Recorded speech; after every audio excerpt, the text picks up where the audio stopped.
How did this get an anime? Like, I am really serious when I ask this question because, like, when you take a look at, like, these subtitles and what's going on in this episode, it's treading that fine line of almost being an H anime. Like, it's so close because I'm afraid of just, like, clicking around in this episode because there is legitimately some just really bonkers scenes throughout this episode, and I'd rather not have YouTube just completely annihilate my channel. So the point I'm getting at is that when I think about just what this series has going on in it, it's just like, bro, it's shameless. It's amazing. Like, it's absolutely amazing, but it is just so shameless because there's a few things I want to talk about, okay? So last week's episode really blew up. I noticed that, the series came out of nowhere, definitely was basically a dark horse. Nobody really knew what to expect when it came to, like, gushing over magical girls, myself included. And after basically the first episode, it really was the talk of the town. Everybody in the anime community really started talking about it. People were saying maybe this series is just too over the top. People are saying that this is just for me, this was made for me, etc., etc. And it's just really spawned a lot of discussion around it. And from what I can gather from manga readers of Gushing Over Magical Girls is that the first few chapters, or I'm assuming episode 1 and episode 2 of the anime, legitimately has apparently the worst content of actually the series. Like, for instance, in terms of, like, everything that's going to be showcased later on, the content in the early stages of the story is the worst content. And now hearing that, I'm legitimately curious on just how unhinged this anime really can get after manga readers clarifying to me that that is the actual case of, like, the series. So, even with that being said, there is a few other things that were clarified to me in the comment section on last week's review, and that is the fact that when it comes to the adaptation of this series, it is actually following it very accurately, and it's doing it even better than the manga according to manga readers. So, that is a win-win. I always love to see, series getting the respect and appreciation it deserves, and also the adaptation it deserves as well. So I'm glad to see that the series is definitely getting that. And boy, oh boy, they were not kidding when it was going to be fully uncensored, because, like, the beginning of the episode, if you really, I really know there is people out there, because I said this last week, but I want to say it again. I know there is people out there that have people probably living with them, and I know there is some poor soul out there that started this episode in their living room, and then proceeded to be oh crap, they tried to turn off their TV real quick, grab the remote, turn it off, or turn off the PC screen, swap tabs, whatever, they tried to do anything they could to kind of change channels or something, because the opening of this episode legitimately is just fully uncensored, like, it just, right off the bat, and I cannot imagine how many awkward conversations were had today thanks to this episode. That's just hilarious to think about. But anyways, with all that being said, let's actually get into episode 2. What was on display here, and what kind of development did we get, etc. Etc., etc. Just what was really taking place within this episode. Now, one thing I do want to talk about is that we are obviously getting a little bit more spotlight on the magical girls within this episode. We got a little bit more characterization for them, mainly for the blonde-haired one and the blue-haired one, or the lightish blue-haired one. For instance, it's very clear, just you can look at the scene here, that the light blue-haired magical girl is getting quite into being a masochist, which is it's funny, because if you watch this episode, there's literally a whole scene to where our main female character, just starts to massage her, pretty much. And I'm not going to go into any more detail than that. Watch the scene for yourself. But she pretty much, like, massages her.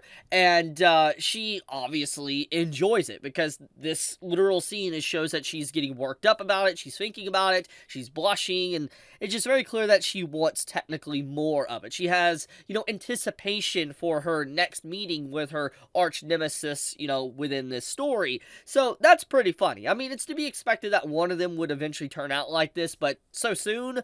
Oh crap. Now, in terms of the blonde-haired magical girl that we have within this episode, I cannot really show her fight sequence because, well, let's just say there was some clothes dissolving stuff going on within this episode. Think of Freerun, how she offers a potion, so to speak, that's pretty much what happened to her.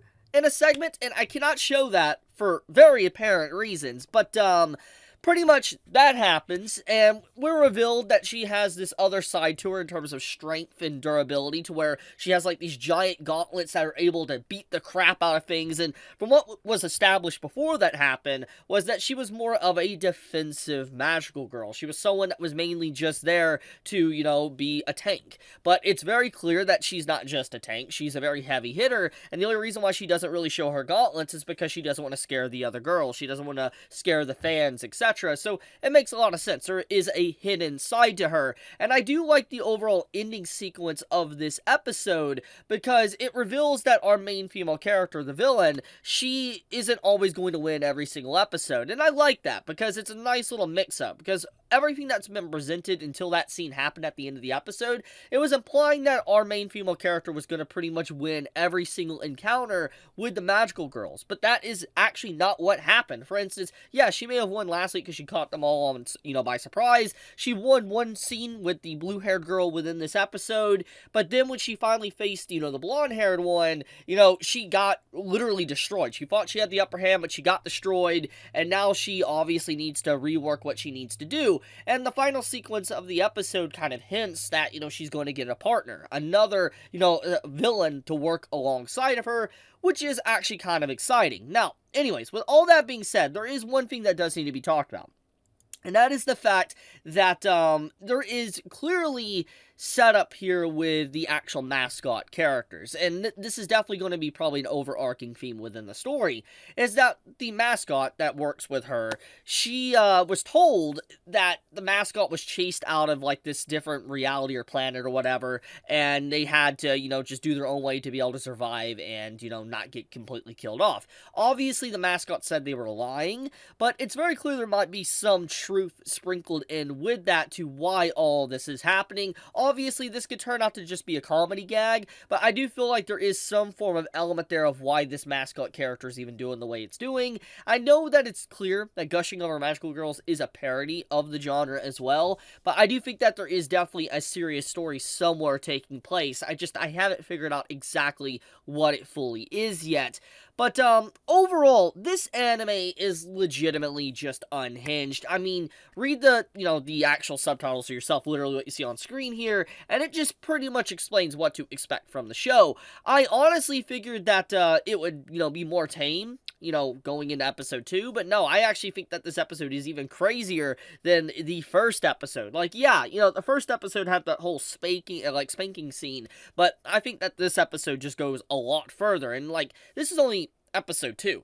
Imagine episode 3 and onward on just the ridiculous nature that this series is going to really present, because it's very clear one thing when it comes to our main female character within the story. She hasn't really come to terms with her new abilities and her personality, and let me explain. So, as we know with the first episode, thanks to her becoming basically a villain magical girl, she became a sadist, and it was revealed that this is kind of a personality she had, but it kind of drew it out, her true darker desires. She was able to make the magical girl suffer and feel pain and all of that, and it's clear that she is trying to reject that. Episode 1 and even episode 2, it shows that she is trying to fight back against those urges, but she is clearly losing that battle, and she is becoming more deviant and just more degenerate as the story goes on, and she doesn't necessarily want to hide her overall feelings of what she actually wants to do. And so there is a nice little contrast with the character, that she's trying to fight back against it, but clearly she is not winning against that battle, and her just sitting down and reading those magazines within this episode kind of proves that she is losing that battle, and that eventually she's just going to probably be 100% that personality the entire time. That's pretty interesting. I wonder exactly how far that's going to develop and how far her character really will change, or how dark she really is as the story progresses. But yeah, I mean, Gushing Over Magical Girls, legitimately, I like the series. I know there is so many people that are going to drop this story because of just how over-the-top fan servicey and how it really just treads a fine line of almost becoming an H anime. But, man, I respect it when a series just goes full, pedal to the metal, not giving a crap about what people say, and just does something completely unhinged.